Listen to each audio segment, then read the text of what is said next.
Chapter 2: Justice Childhood Love Lessons. Severe separations in early life leave emotional scars on the brain because they assault the essential human connection, the parent child bond, which teaches us that we are lovable, the parent child bond, which teaches us how to love. We cannot be whole human beings, indeed. We may find it hard to be human without the sustenance of this first attachment. Judith voiced. We learn about love in childhood, whether our homes are happy or troubled, our families functional or dysfunctional. It is the original school of love. I cannot remember ever wanting to ask my parents to define love. To my child's mind, love was the good feeling you got when a family treated you like you mattered and you treated them like they mattered. Love was always and only about good feeling. In early adolescence, when we were whipped and told that these punishments were for our own good, or I'm doing this because I love you, my siblings and I were confused. Why was harsh punishment a gesture of love? As children do, we pretended to accept this grown up logic, but we knew in our hearts it was not right. We knew it was a lie, just like the lie the grown ups told us when they explained after the harsh punishment. It hurts me more than it hurts you. There is nothing that creates more confusion about love in the minds and hearts of children than unkind and or cruel punishment meted out by the grown-ups they have been taught they should love and respect. Such children learn early on to question the meaning of love, to yearn for love as they doubt it exists. On the flip side, there are masses of children who grow up confident love is a good feeling, who are never punished, who are allowed to believe that love is only about getting your needs met, your desires satisfied. In their child's minds, love is not about what they have to give. Love is mostly something given to them. When children like these are overindulged, either materially or by being allowed to act out, this is a form of neglect. These children, though not in any way abused or uncared for, are usually as unclear about love's meaning as their neglected and emotionally abandoned counterparts. Both groups have learned to think about love primarily in relation to good feelings, in the context of reward and punishment. From early childhood on, most of us remember being told we were loved when we did things pleasing to our parents, and we learned to give them affirmations of love when they pleased us. As children grow, they associate love more with acts of attention, affection, and caring. They still see parents who attempt to satisfy their desires as giving love. Children from all classes tell me that they love their parents and are loved by them, even those who are hurt or abused. When asked to define love, small children pretty much agree that it's a good feeling, like when you have something to eat that you really like, especially if it's your favorite. They will say, "My mommy loves me because she takes care of me and helps me do everything right." When asked how to love someone, they talk about giving hugs and kisses, being sweet and cuddly. The notion that love is about getting what one wants, whether it's a hug or a new sweater or a trip to Disneyland, is a way of thinking about love that makes it difficult for children to acquire deeper emotional understanding. We like to imagine that most children will be born into homes where they will be loved. But love will not be present if the grown-ups who parent do not know how to love. Although lots of children are raised in homes where they are given some degree of care, love may not be sustained or even present. Adults cross lines of class, race, and gender, indict the family. What? Adults across lines of class, race, and gender indict the family. Their testimony conveys worlds of childhood where love was lacking, where chaos, neglect, abuse, and coercion reigned supreme. In her recent book, Raised in Captivity: Why Does America Fail Its Children?, Lucia Hudson documents the reality of lovelessness in the lives of a huge majority of children in the United States. Every day, thousands of children in our culture are verbally and physically abused, starved, tortured, and murdered. They are the true victims of intimate terrorism, in that they have no collective voice and no rights. They remain the property of parenting adults to do with as they will.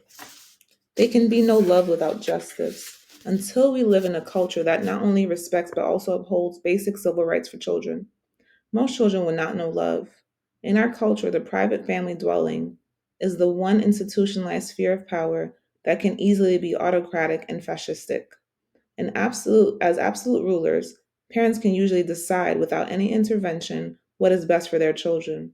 If children's rights are taken away in the domestic household, they have no legal recourse. Unlike women who can organize to protest sexist domination, demanding both equal rights and justice, children can only rely on well meaning adults to assist them if they are being exploited and oppressed in the home. We all know that, irrespective of class or race, other adults rarely intervene to question or challenge what their peers are doing with their children. At a fun party, mostly of educated, well paid professionals, a multiracial, multi generational evening, the subject of disciplining kids by hitting was raised. Almost all the guests over 30 spoke about the necessity of using physical punishment. Many of us in the room had been smacked, whipped, or beaten as children. Men spoke the loudest in defense of physical punishment. Women, mostly mothers, talked about hitting as a last resort, but one that they deployed when necessary. As one man bragged about the aggressive beatings he had received from his mother, sharing that they had been good for him, I interrupted and suggested that he might not be the misogynist woman hater he is today if he had not been brutally beaten by a woman as a child. Although it's too simplistic to assume just because we were hit, as kids will grow up to be people who hit, I wanted the group to acknowledge that being physically hurt or abused by grown ups when we were children has harmful consequences in our adult life. A young professional, the mother of a small boy, bragged about the fact that she did not hit, that when her son misbehaved, she clamped down on his flesh, pinching him until he got the message. But this too is a form of coercive abuse. The other guests supported this young mother and her husband in their methods. I was astounded. I was a lone voice speaking out for the rights of children. Later, with other people, I suggested that we had all been listening to a man tell us every time his wife or girlfriend does something he does not like, he just clamps down on her flesh, pinching her as hard as he can. Everyone would have been appalled. They would have seen the action as both coercive and abusive, yet they could not acknowledge that it was wrong for an adult to hurt a child in this way. All the parents in that room claimed that they are loving. All the people in that room were college educated. Most called themselves good liberals, supportive of civil rights and feminism. But when it came to the rights of children, they had a different standard. One of the most important social myths we must debunk if we are to become a more loving culture is the one that teaches parents that abuse and neglect can coexist with love. Abuse and neglect negate love. Care and affirmation, the opposite of abuse and humiliation, are the foundation of love. No one can rightfully claim to be loving when behaving abusively. Yet parents do this all the time in our culture. Children are told that they are loved even though they are being abused. It is a testimony to the failure of loving practice that abuse is happening in the first place.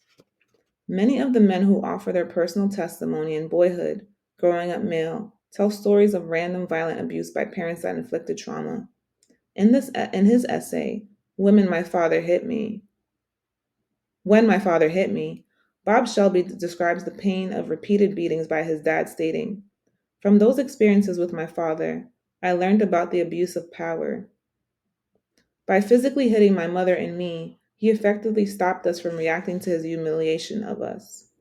We cease to protest his violations of our boundaries and his ignoring our sense of being individuals with needs, demands, and our own rights." Throughout his essay, Shelby expresses contradictory understandings about the meaning of love. On the one hand, he says, "I have no doubt that my father loves me, but his love became misdirected. He said he wanted to give me what he didn't have as a child." On the other hand, Shelby confesses he must what we wait. On the other hand, Shelby confesses, "What he most showed me, however, was his difficulty in being loved. All his life he had struggled with feelings of being unloved." When Shelby describes his childhood, it is clear that his dad had affection for him and also gave him some of the time, care some of the time. However, his dad did not know how to give and receive love. The affection he gave was undermined by the abuse. Writing from the space of adult recollection, Shelby talks about the impact of physical abuse on his boyhood psyche. As the intensity of the pain of his hits increased, I felt that hurt in my heart. I realized what hurt me the most were my feelings of love for this man who was hitting me. I covered my love with a dark cloth of hate. A similar story is told by other men in autobiographical narrative, men of all classes and races. One of the myths about lovelessness is that it exists only among the poor and deprived. Yet lovelessness is not a function of poverty or material lack. In homes where material privileges abound, children suffer emotional neglect and abuse. In order to cope with the pain of wounds inflicted in childhood, most of the men in boyhood sought some form of therapeutic care to find their way back to love they had to heal. Many men in our culture never recover from childhood unkindness. Studies show that males and females who are violently humiliated and abused repeatedly with no caring intervention are likely to be dysfunctional and will be predisposed to abuse others violently. In Jarvis J. Masters' book, Finding Freedom Writings from Death Row, a chapter called Scars recounts his recognition that a vast majority of the scars covering the bodies of fellow inmates, not all of whom were on death row, were, not as one might think, the result of violent adult interactions. These men were covered in scars from childhood beatings inflicted by parenting adults. Yet, he reports, none of them saw themselves as the victims of abuse. Throughout many years of institutionalization, I, like so many of these men, unconsciously took refuge behind prison walls. Not until I read a series of books for adults who had been abused as children did I become committed to the process of examining my own childhood. Organizing the men for group discussions, Masters writes, I spoke to them of the pain I had carried through more than a dozen institutions, and I explained how all these events ultimately trapped me in a pattern of lashing out against everything. Like many abused children, male and female, these men were beaten by mothers, fathers, and other parental caregivers. When Master's mother dies, he feels grief that he cannot be with her. The other inmates do not understand this longing, since she neglected and abused him. He responds, She had neglected me, but but am I to neglect myself as well by denying that I wish I'd been with her when she died? That I still love her?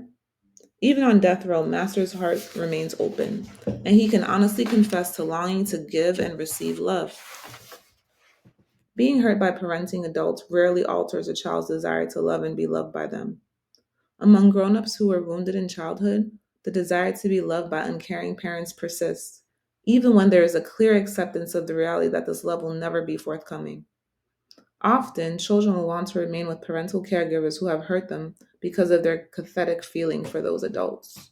They will cling to those misguided assumptions that their parents love them, even in the face of remembered abuse, usually by denying the abuse and focusing on random acts of care. In the prologue to Creating Love, John Bradshaw calls this confusion of love mystification.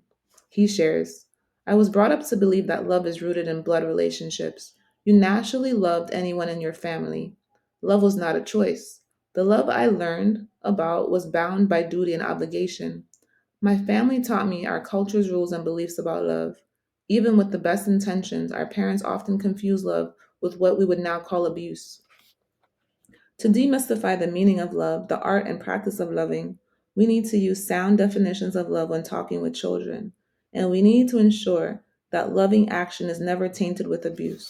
In a society like ours, where children are denied full civil rights, it's absolutely crucial that parenting adults learn how to offer loving discipline. Setting boundaries and teaching how to set boundaries for themselves prior to misbehavior is an essential part of loving parenting. When parents start out disciplining children by using punishment, this becomes the pattern children respond to. Loving parents work hard to discipline without punishment.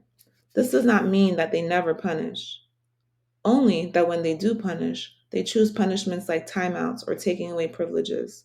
They focus on teaching children how to be self disciplining and how to take responsibility for their actions.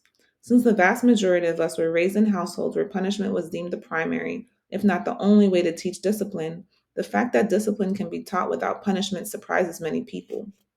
One of the simplest ways children learn discipline is by learning how to be orderly in daily life, to clean up any messes they make.